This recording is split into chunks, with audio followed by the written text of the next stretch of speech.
You're listening to an Airwave Media Podcast. What does Sputnik have to do with student loans? How did a set of trembling hands end the Soviet Union? How did inflation kill moon bases? And how did a former president decide to run for a second non-consecutive term? These are among the topics we deal with on the My History Can Beat Up Your Politics podcast. We tell stories of history that relate to today's news events. Give a listen. My History Can Beat Up Your Politics, wherever you get podcasts.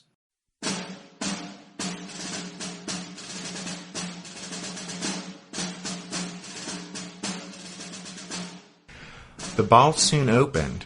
General Meade, our brigade commander, rode up and told our colonel, E.B. Harvey, "Look out for this battery on your left, as that is about where they will aim for," and he rode away. But in 3 or 4 minutes Meade galloped up again and said, "Colonel, there they come. I want you to defend these guns." Just about then the first discharge of cannon thundered forth by Captain Randall, whose guns opened before the infantry could discern the foe. After a few discharges, the 11th Alabama emerged from the bushes into the open, charging directly across Randall's muzzles, almost within speaking distance of the guns. Colonel Harvey ordered us to charge, and moving by the left oblique, we rushed down in front of our cannon almost to the Alabamians, who about faced and took cover in the brush. Those of us in front delivered a volley into their ranks. We were then recalled. My company, because of its position in the charge, was last to fall back to the original position. Randall's gunners, in their eagerness to cut down the Alabama boys, slewed their guns too much to the right before we were all out of line of their range, cutting Sergeant S.W. Lascom almost in two.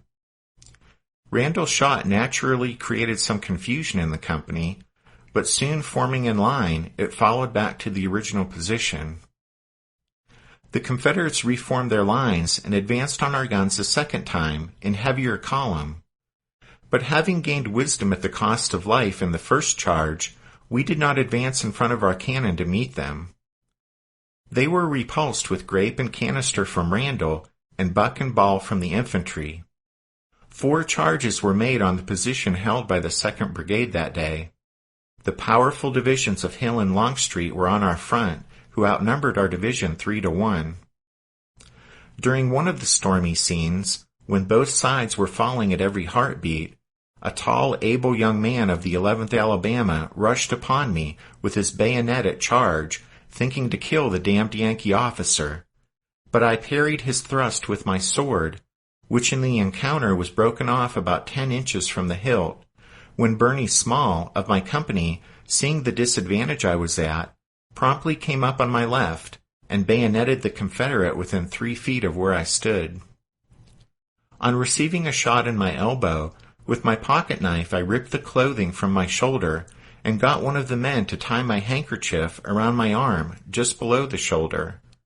Then with a small stick twisted the handkerchief, thus stopping the flow of blood. Turning, I saw General Meade, who rode up and asked, "What's the matter?" I replied, "I am shot in the elbow," and he told me to go to the rear, which order I obeyed cheerfully. Lieutenant Levi G. McCulty, 7th Pennsylvania Reserves, Meade's Brigade. The South Carolina Brigade under the gallant Colonel Jenkins commenced the attack. Kemper was on the right of Jenkins, Wilcox on the left, and Pickett, Pryor, and Featherston still farther to the left. One of A.P. Hill's brigades, Branches, was ordered as a support to Kemper and Jenkins. Kemper's, which used to be General Longstreet's old brigade, charged and took a battery. The enemy then brought up reinforcements, and the battery was retaken, and many of the old brigade captured with it. Jenkins, in the meantime, had taken a battery and still kept forward. His advance at this time was the most desperate I ever knew. A few hundred yards to the left of the battery he took was one that Wilcox was trying to take. Just in Jenkins' front was a very large force of the enemy's infantry, which he immediately engaged, when that battery on his left commenced on him with grape and canister. Thus he advanced in the face of terrible musketry fire, while at the same time enfiladed by artillery. Notwithstanding, he pushed on, charged the enemy, and drove them from their position with terrible slaughter. Wilcox during this time had been fighting desperately. He had taken a battery, but it had been retaken. But when Jenkins came in, they made another charge and held it. Jenkins' South Carolina Brigade lost more than half, and Wilcox's Alabama Brigade lost at least one half. The 11th Alabama, out of 10 officers commanding the companies, lost 8 killed and 2 wounded. The Palmetto Sharpshooters, Jenkins' old regiment, out of 375 men engaged, lost 44 killed and 210 wounded. Colonel Jenkins' own escape was almost miraculous. His horse was shot twice. A hole was shot through his saddle blanket. His bridle reins cut in 2 near his hand. An India rubber overcoat tied on behind his saddle had 15 holes through it, made by a musket ball and piece of shell. His sword was shot off at the point. Besides all this, he was struck on the shoulder with a grape shot, which bruised it severely, and was also struck on the breast and leg with fragments of spent shell. I met Jenkins just as he was coming out of the fight, and he was weeping like a child at the destruction of his brave, noble men. He told me that at one time, when he saw how fast they were falling around him, he stopped and prayed to God to send a bullet through his heart. He says, too, that at times as he would ride up and down the line, his men would turn and give him a look as much as to say, "We can go no further," but he would wave his hand to them, and they would again dash forward. Major Thomas J. Gorey, Staff, Major General James Longstreet.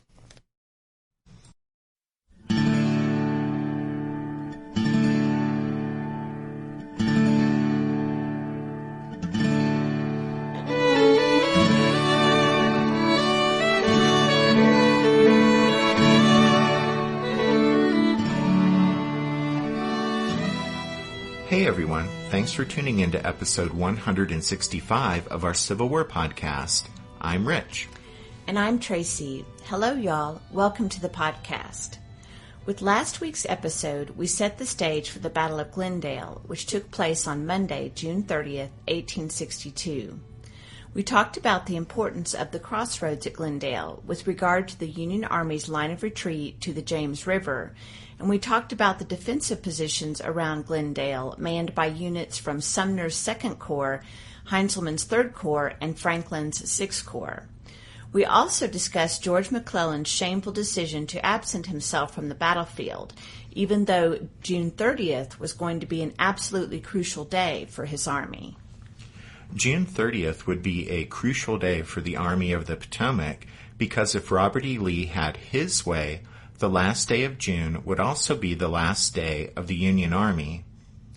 Lee was well aware that Glendale was a vulnerable bottleneck on the enemy army's line of retreat to the James, and to take advantage of the opportunity there, he had units converging on the crossroads from 3 different directions. Lee was confident that if he could hit McClellan's line at Glendale with enough power, he could break it and capture or destroy a significant portion of the Union Army. Last week we talked about the 3 parts of the concerted attack that Robert E. Lee planned to make on Glendale on June 30th, as the formations he had launched into motion approached the vital crossroads from 3 different directions. Stonewall Jackson was to come in from the north across White Oak Swamp and attack the Union rear. At about the same time, Huger was to strike down the Charles City Road, approaching Glendale from the northwest. Then, while the Yankees were engaged with those forces, Longstreet and A.P. Hill would add their offensive punch by attacking from the west along the Long Bridge Road.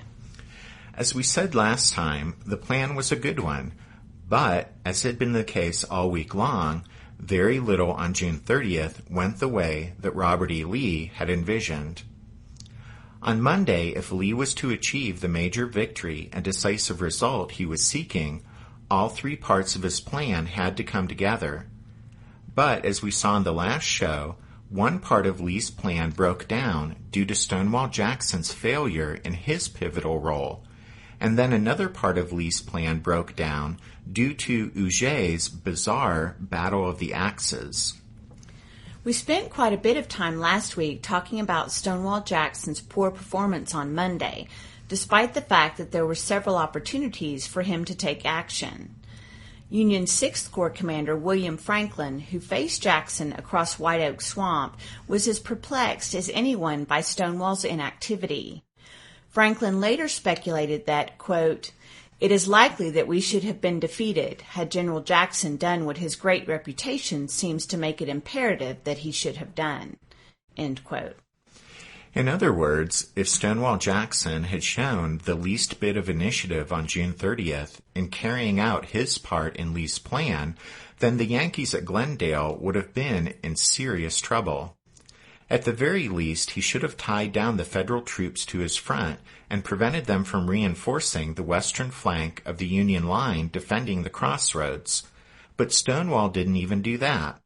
And as a result, 4 brigades, nearly 10,000 Federals, left Jackson's sector of the battlefield and ended up fighting Longstreet and A.P. Hill.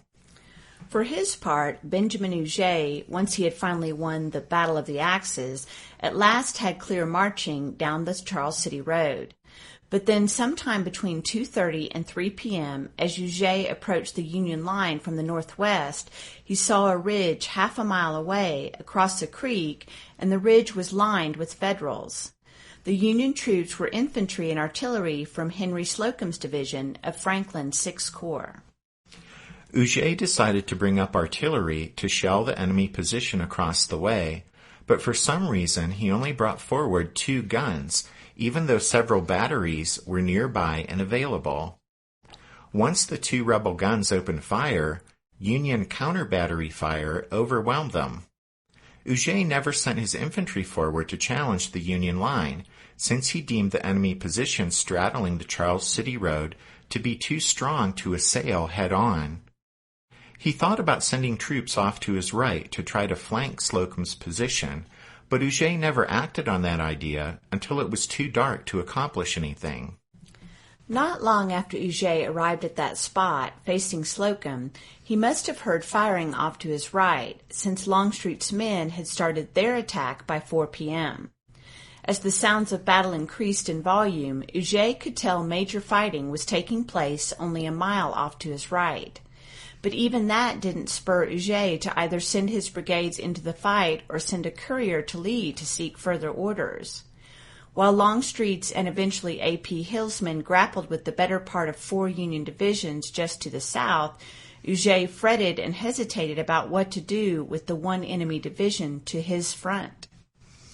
Despite the sounds of a violent contest taking place a short distance away, Huger never got a single infantryman into the fight all day. His inaction allowed Slocum to send 1 brigade off to bolster the Union line at Glendale late in the day. Robert E. Lee was clearly disappointed in Huger's performance on June 30th, and he rebuked Huger in his final report of the battle.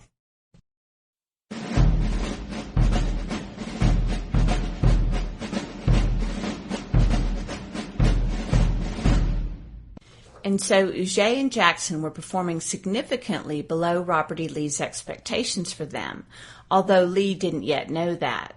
But James Longstreet and A.P. Hill were giving Lee no reason to be displeased with them. The commanding general joined Longstreet after his morning meetings with Jackson and Magruder, and Lee was upbeat about the possibility that the upcoming battle would finally deliver the decisive result that he'd been seeking since the start of the campaign.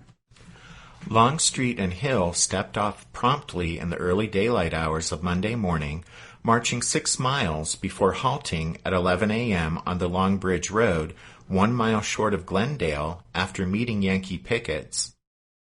In the early afternoon, Jefferson Davis rode up to the front of Longstreet's column, where he came upon Robert E. Lee.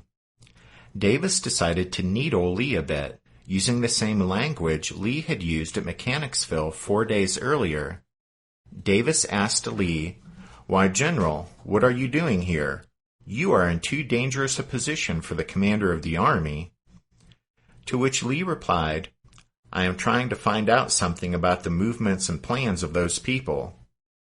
Then Lee turned the rebuke back on Davis, saying, but you must excuse me, Mr. President, for asking what you are doing here, and for suggesting that this is no place for the Commander-in-Chief of all our armies." Davis responded, "Oh, I am on the same mission as you are." Longstreet joined Lee and Davis, and the three men chatted pleasantly, even as enemy artillery shells began to land uncomfortably close to them. Finally, A.P. Hill rode up and diplomatically but firmly ordered both Davis and Lee to the rear, and they obeyed. Those Yankee shells were in response to what Longstreet and Lee thought was the signal to begin the assault. You see, just before Davis came up, firing had been heard off to the north. This was sometime after 2 p.m., and Lee and Longstreet both assumed that it was Huger, since, as you guys will recall, Lee expected that Huger would open the battle from the Charles City Road at about the same time that Stonewall Jackson was descending on the enemy through White Oak Swamp. There's some debate among historians as to who actually fired the cannon heard by Lee and Longstreet, whether it was Stonewall Jackson's pointless bombardment or whether it was the lopsided gun duel on Huger's front. At any rate, Lee and Longstreet heard the firing and assumed it came from Huger, and that it signaled the start of the Confederate attack. But Lee didn't yet order Longstreet to send his troops forward, since Lee wanted to wait until it was clear that Huger, and he assumed Jackson, had developed their attacks, pinning down the Yankee defenders in their sectors.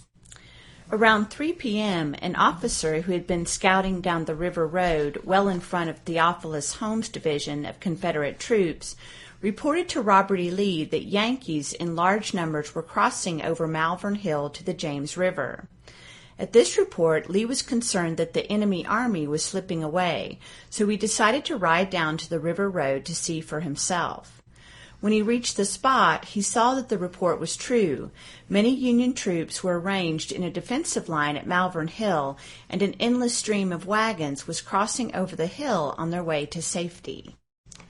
Lee met with Holmes and ordered him to bring up his division and open fire on Malvern Hill with his artillery.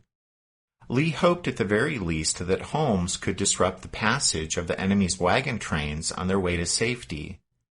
And so Holmes dutifully ordered his rifled guns forward, although these were just a half dozen in number, and they began shelling the strong Union position. But no sooner had the rebel cannon opened fire than enemy batteries on Malvern Hill replied, joined in short order by Union gunboats on the nearby James. The Federal fire, especially the big shells from the gunboats, destroyed or scattered Holmes' artillery and terrified his inexperienced infantry, so that they fled in a panicked retreat. The panic was so bad that Jefferson Davis, who had followed Lee toward the river road, felt compelled to try to rally the frightened troops, but the Confederate president soon gave it up as a lost cause. The green rebel soldiers were especially frightened by the big shells hurled by the Union gunboats. Davis said that the flight of the soldiers, quote, plainly showed that no moral power could stop them within range of those shells, end quote.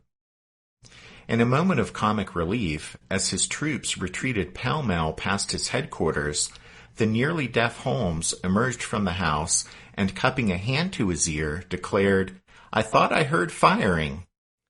Unlike Huger and Stonewall Jackson to the north, there was little that Holmes could have realistically done to engage the Yankees at Malvern Hill. Holmes had fewer than 6,500 mostly inexperienced troops, while nearly 24,000 Yankees and a dozen batteries of artillery were arrayed on superior defensive terrain at Malvern Hill. Holmes called any idea of a Confederate attack, quote, perfect madness. Holmes was right, but Robert E. Lee's assessment of the situation led him to a different conclusion. At around 3:30, Lee apparently decided that if Holmes was supported by Magruder's 13,500 men, then their combined forces may be able to push back the Yankee defenders and, by increasing the pressure on the Union lines, increase the chances the Confederate Army would achieve the breakthrough that Lee sought on June 30th. As y'all recall from the last episode, Lee, on Monday morning, had ordered Magruder to take his men and march them to support Longstreet and A.P. Hill. Magruder was making good time on that march down the Darbytown Road when he received Lee's new orders, instructing him to instead head down to the River Road, where Prince John was to deploy his men alongside Holmes' division. Lee diverted Magruder away from supporting Longstreet and Hill at Glendale because he must have thought there was already an adequate Confederate force to deal with the Yankees at the crossroads. Of course, Lee didn't know that neither Huger nor Jackson would bring any of their combined 5 divisions into the fight on Monday. Thus, Lee felt the added punch that Magruder could bring would be more useful at Malvern Hill than at Glendale. But Magruder's experience on the afternoon of June 30th would end up being a confusing sequence of orders, marches, more orders, and countermarches. Before the day was over, Prince John would receive no fewer than 7 different sets of orders. Magruder dutifully tried to carry out his constantly evolving orders. Magruder has been criticized by some historians for his performance on Monday, but in reality, Magruder, certainly much more than Huger or Jackson, tried to conscientiously carry out Lee's orders on June 30th, even when those orders kept changing. By the end of the day, Magruder had marched his men to support Holmes on the River Road, then received orders to go to Glendale with half his men, then new orders instructed him to take his whole force to Glendale. By the time he relieved Longstreet's troops on the front line at Glendale, it was 3 a.m. on Tuesday morning, and Magruder's day had been as exhausting as it was wasted. His men had marched and countermarched roughly 20 miles over 20 hours on the hottest day of the campaign. Magruder's 13,500 men could have been of best service to the Confederate cause if Lee had never diverted them to the River Road, but allowed them to continue on to support Longstreet and A.P. Hill at Glendale.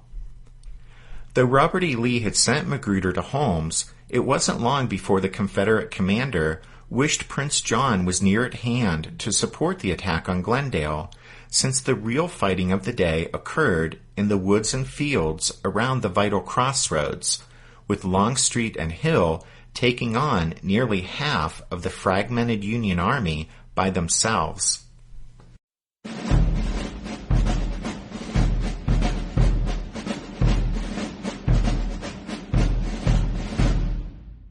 Considering the way that this week of battles had already gone for the Confederates, it's fitting that Longstreet's initial assault at Glendale occurred as a result of a misunderstood order. Lee had left Longstreet at 3 o'clock to go down and scout the River Road, and when he returned shortly after 4 p.m., Lee found Longstreet's division engaged in battle. But Longstreet's assault wasn't part of a coordinated attack with Huger and Jackson, as Lee had hoped. Instead, one of Longstreet's new brigade commanders too eagerly tried to silence a pesky Union battery that had been bothering the rebels. 26-year-old Micah Jenkins, who had distinguished himself at the Battle of Seven Pines, was commanding a brigade in battle for the first time on June 30th. Jenkins' South Carolina Brigade straddled the Long Bridge Road, which meandered northeast to Glendale. 3/4 of a mile in front of him, bisected by the road, was a line of enemy batteries supported by infantry. Nearest to Jenkins was Captain James H. Cooper's Battery B, 1st Pennsylvania Light Artillery. Around 4 p.m., Longstreet ordered Jenkins to silence the battery, by which Old Pete likely thought Jenkins would send forward his old regiment, the Palmetto Sharpshooters, to pick off the Yankee gunners. Longstreet had no thought that Jenkins was to bring on a general engagement, but the eager young South Carolinian sent his whole brigade forward against the line of enemy batteries. As Jenkins charged forward into the teeth of the Yankee position, he kicked off the Confederate assault that neither Lee nor Longstreet had ordered yet. Jenkins' brigade charged across the field at Cooper's Battery and the regiments of Truman Seymour's brigade of McCall's Pennsylvania Reserves. The Union defensive fire was intense, and the South Carolinians charged 3 times before finally reaching the muzzles of the enemy cannon and engaging in hand-to-hand combat with the battery's infantry supports. The rebels finally forced Seymour's Pennsylvanians to withdraw, leaving the guns behind. But another unit of Federals charged forward and forced Jenkins' men to abandon their prizes. One Pennsylvania soldier was amazed he had lived through the carnage and wrote to his wife saying, quote, "If there was one ball whistled past my devoted head that day, there was thousands. It appeared to me they flew in every square inch of air around me except the little space I stood in." As that quote Tracy read at the top of the show related, Jenkins also seemed favored by divine providence that day, as his life was spared despite his being conspicuous on horseback throughout the fight. His brigade, though, was dealt a severe blow, losing more than 500 of its 1,200 men, with the Palmetto sharpshooters being decimated in the multiple charges, losing 254 of 375 men engaged, or 68% of their unit. Longstreet may not have intended for his order to Jenkins to start the fight for the crossroads, but he quickly realized that the battle was on nonetheless. Old Pete ordered his other brigades to move forward and launch their attacks also, which they did around 5 p.m. James Kemper's Virginia Brigade was on Jenkins' right. They had been held in reserve at Gaines' Mill and were anxious to prove themselves here at Glendale. They were so ready and eager that despite Kemper's orders to the contrary, they charged through 1,200 yards of woods and clearings at the double quick to close with the Yankees. During their rush, though, they lost their disciplined ranks. Kemper's Virginians burst onto a field near the house of a man named Whitlock, about 3/4 of a mile west of the Willis Church Road. The road was the lifeline for the Union Army, leading as it did south from Glendale to Malvern Hill and the James River, and so it was the Willis Church Road that Robert E. Lee hoped to cut on June 30th. As it happened, the headlong rush of Kemper's brigade hit a weak spot in the Union defense. The Whitlock house was at the far left of McCall's position, which was nearly half a mile in advance of Joseph Hooker's division off to his left. The gap between McCall's Pennsylvania reserves and Hooker's force was large enough that a Confederate force might be able to penetrate to the Willis Church Road. If rebel reinforcements were then fed in to exploit the opportunity, Robert E. Lee would have his breakthrough, and 5 Union divisions would be cut off from the rest of McClellan's army. The Virginians clashed with 2 Union batteries and 2 regiments of Seymour's brigade around a makeshift fortification by Whitlock's house. One of Kemper's men remembered, quote, "It looked like sure death to cross that field, but there was no stopping, and on we had to go, taking chances who should be shot down." The Virginians scattered the Yankee cannoneers and infantry, many of whom fled south, where their panicked flight wreaked havoc on Hooker's line. But Kemper's men had actually moved so quickly that no other Confederate unit had been able to keep up with them. Branch's brigade of A.P. Hill's division was to Kemper's right, but they weren't prepared and had received no orders to attack at the same time as Kemper. When they were finally sent forward, they drifted from Kemper's right to his rear. Meanwhile, Kemper and his men realized they were unsupported, far out in front, and extremely vulnerable to a counterattack. Sure enough, under McCall's orders, 3 Union regiments charged the Virginians. Kemper had been considering a withdrawal even before he was attacked, but now his men, still disorganized and winded from their sprint, were driven back through the woods from which they came, leaving more than 400 of their 1,400 men behind, either fallen killed or wounded, or captured.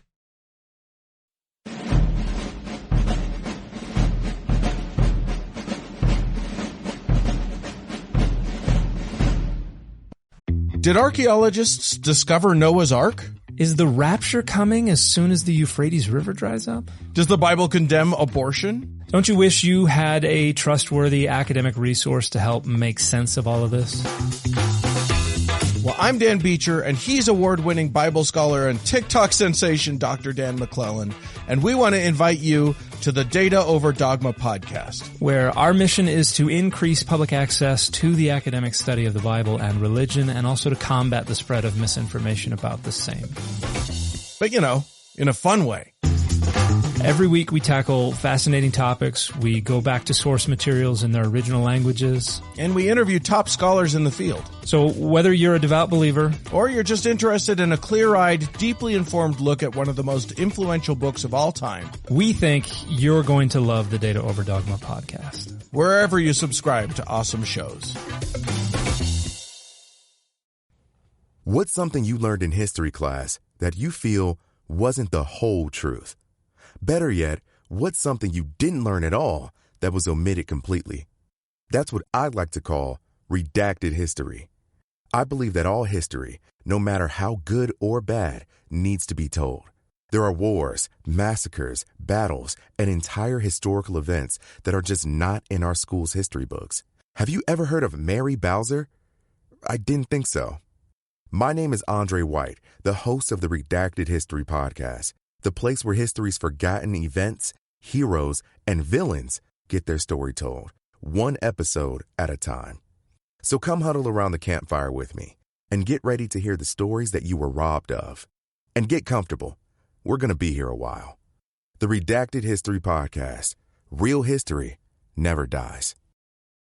Stream the Redacted History Podcast on Apple Podcasts, Spotify, or wherever else you get your podcasts. But as Kemper's brigade fell back, they met Branch's brigade to their rear. Branch's brigade was finally moving forward, and Branch decided to retake the ground around the Whitlock house that Kemper had lost. Meanwhile, the wounded George Pickett's brigade came up on Branch's right.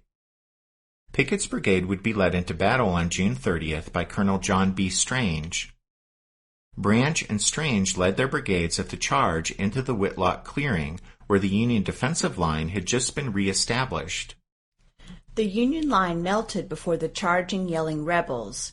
Branch and Strange spurred their men on in pursuit of the retreating Yankees, and the Confederates approached within a few hundred yards of the Willis Church Road. They appeared to be about to break through to the Union Army's lifeline, but then, as enemy batteries that had been hastily positioned to block their way fired desperately to slow the rebel advance, Federal reinforcements arrived in the form of Sedgwick's division. If you remember from the last show, Bull Sumner had sent 2 brigades from his 2nd Corps up to the northern flank of the Union line, when 6th Corps Commander William B. Franklin had thought the opening of Stonewall Jackson's big bombardment was the prelude to a major Confederate ground attack in that sector. Those 2 brigades were from John Sedgwick's division, and once it turned out that Stonewall's bombardment was a lot of sound and fury, but signifying nothing, Napoleon Dana and Alfred Sully had marched their brigades back to Glendale just as fast as they could. Sweating and out of breath from their quick march back to Glendale, Dana's and Sully's regiments were fed into the battle as they arrived, and it proved to be just in time to stop the Confederates' progress. Branch and Strange tried to hold their ground at first, but then when Hooker sent in some troops to attack Strange's flank, the rebel retreat began. Slowly, the 2 Confederate brigades that had almost reached the Willis Church Road were forced back to the Whitlock house. While all of that was happening, another bitter struggle was taking place just to the northwest, to the left of Micah Jenkins' original position. There, Cadmus Wilcox sent his Alabama brigade down the Long Bridge Road. Wilcox could see Jenkins fight around Cooper's battery, so he sent 2 of his regiments east of the road to help out. West of the road, Wilcox ordered 2 other regiments to attack Battery E, 1st U.S. Artillery, under Captain Allenson Randall. Randall's guns were supported by George Meade's Pennsylvanians. The fierce fighting for the battery here was what was being described in the quote I read at the top of the podcast. During the prolonged close-quarter combat between the Pennsylvanians and Alabamians around Randall's gun line, Meade was wounded and had to go to the rear. The rebels eventually gave ground, though, leaving behind more than 250 casualties from Wilcox's 2 regiments. By this time, however, McCall's division of Pennsylvania Reserves, which had already been badly battered at Gaines Mill, had been completely used up. Fortunately for the Federals, the next Confederate attack wasn't going to hit McCall's thin line, but would hit Phil Kearny to his right.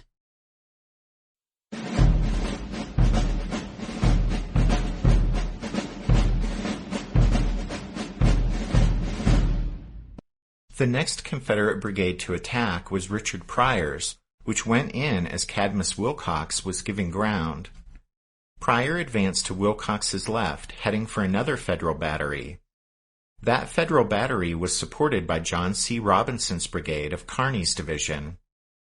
Pryor's Confederates had a hard time moving forward because of the difficult, heavily wooded terrain they had to cross.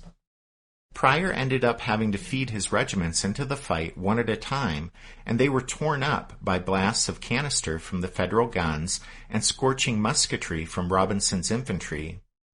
One Yankee lieutenant wrote, quote, "I never saw such slaughter. The head of the column seemed to sink into the ground." End quote. The men of the 14th Louisiana agreed, and afterward always referred to Glendale as the slaughterhouse. With Pryor's attack stalled, he called for help from the brigade of Winfield S. Featherston. Featherston took up a position on Pryor's flank, but he was also stymied and could advance no further.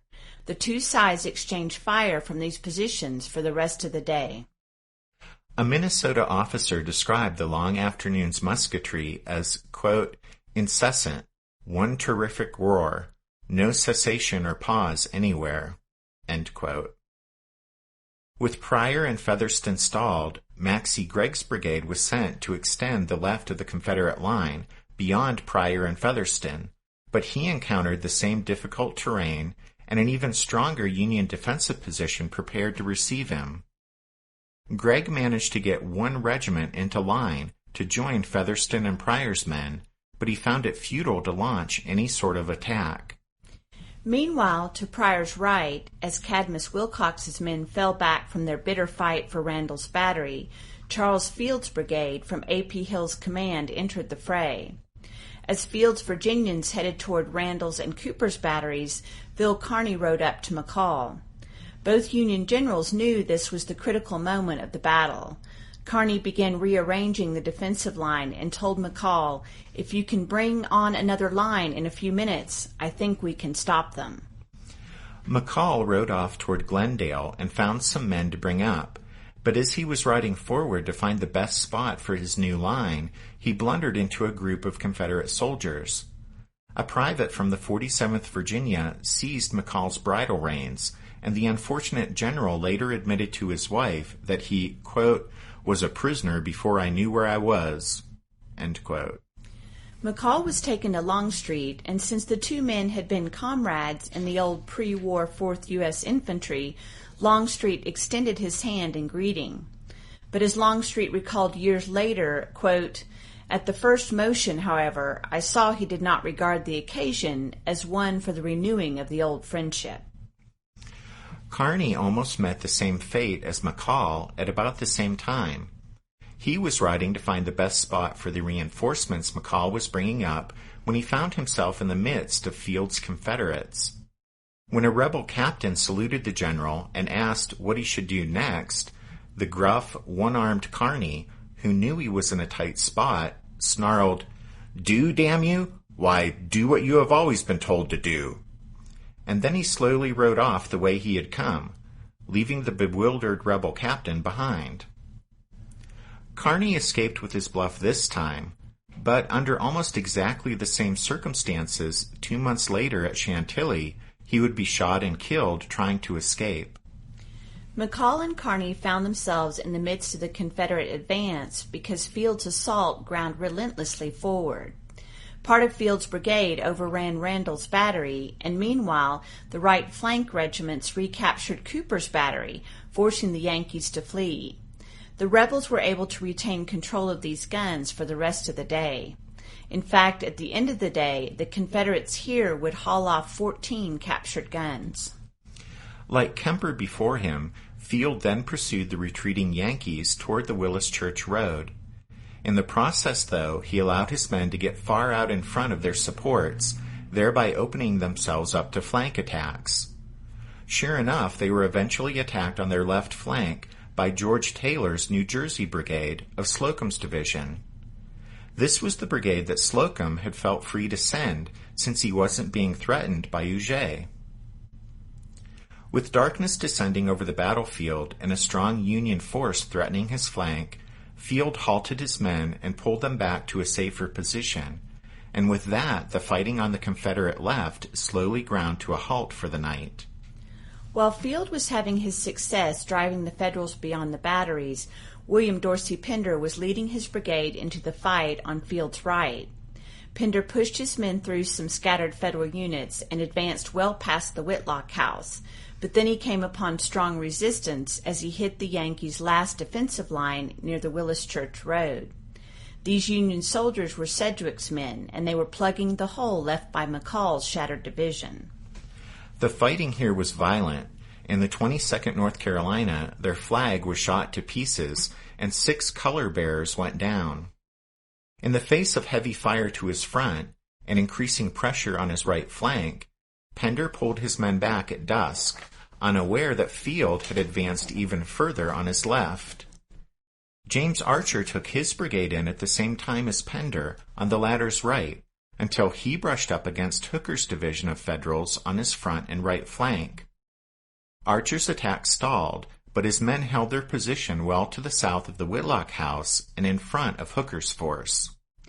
As darkness was beginning to cover the battlefield, A.P. Hill decided to send his last brigade, J.R. Anderson's, down the Long Bridge Road along the same general route that Jenkins and Field had taken. But with the light failing, it was difficult to tell friend from foe in the confused, smoke-filled woods, and as a result, Anderson's advance quickly stalled. Once the firing ended, the woods and clearings were again haunted by the groans of the wounded and their pitiful cries. One Union soldier later recalled, quote, "It was the saddest night I ever spent. We could hear calls from Mississippi, Georgia, and Virginia, mingled with those from Michigan, New York, and Massachusetts." End quote. Tallying up the casualties is difficult, since, with one battle following so quickly on the heels of another, many units didn't record their losses in each fight, but only totaled them for the whole campaign. Nevertheless, historians generally believe that at Glendale, the Confederates lost nearly 3,700 men, while the Federals lost about 3,800 men. The rebels captured a total of 18 guns, nearly the same number as McClellan's army had lost at Gaines's Mill. At Glendale on June 30th, the Confederates failed to win the decisive victory sought by Robert E. Lee. The rebels had pushed the Federal defenders to the breaking point, but in the end failed to accomplish what they'd set out to do, sever the Willis Church Road and cut off part of the Union Army. In the fight on Monday, Longstreet's and A.P. Hill's divisions were totally used up and would not be able to participate in combat operations again in the near future. At Gaines's Mill and Glendale, Longstreet had lost 4,600 casualties, or more than half of his original 9,000 men, while in 3 battles, Hill had lost nearly a third of his division, 4,000 out of 14,000 men.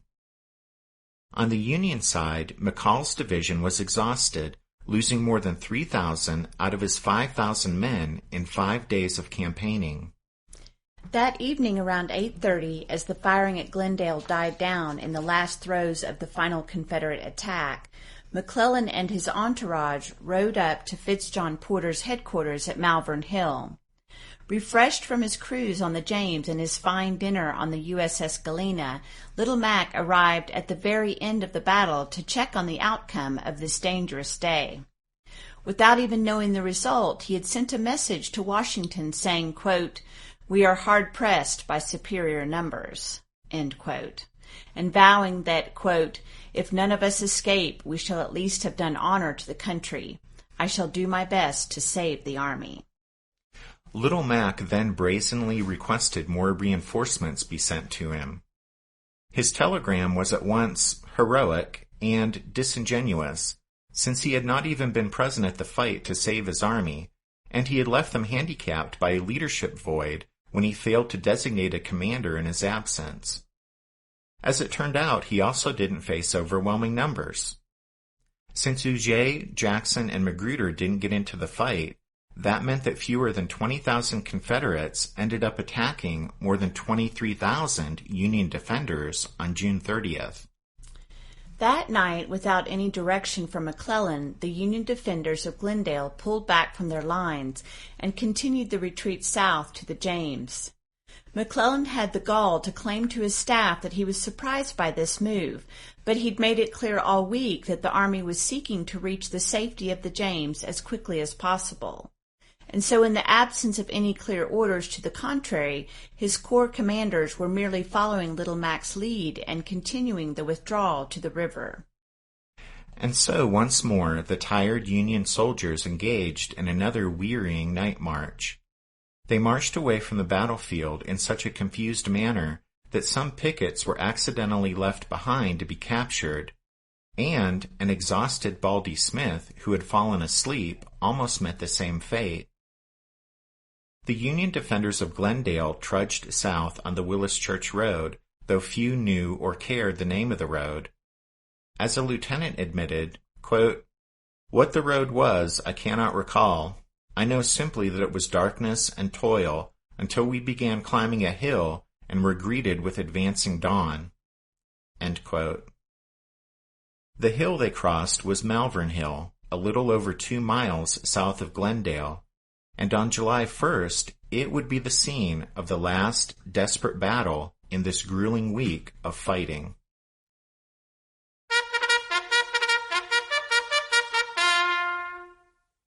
That means it's time for this episode's book recommendation. And our recommendation this time is A Glorious Army, Robert E. Lee's Triumph, 1862 to 1863, by Jeffrey D. Wirt. From the time Robert E. Lee took command of the Confederate Army defending Richmond on June 1st, 1862, until the Battle of Gettysburg 13 months later, the Army of Northern Virginia compiled a legendary record of military achievement. And how that happened, really how Robert E. Lee shaped the Army into a reflection of his own audacity and aggression, well, that's the subject of Jeffrey Wirt's book.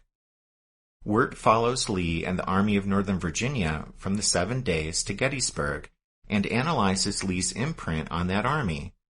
And since that relationship between general and army started here during the 7 days, we're making it our book recommendation for this episode.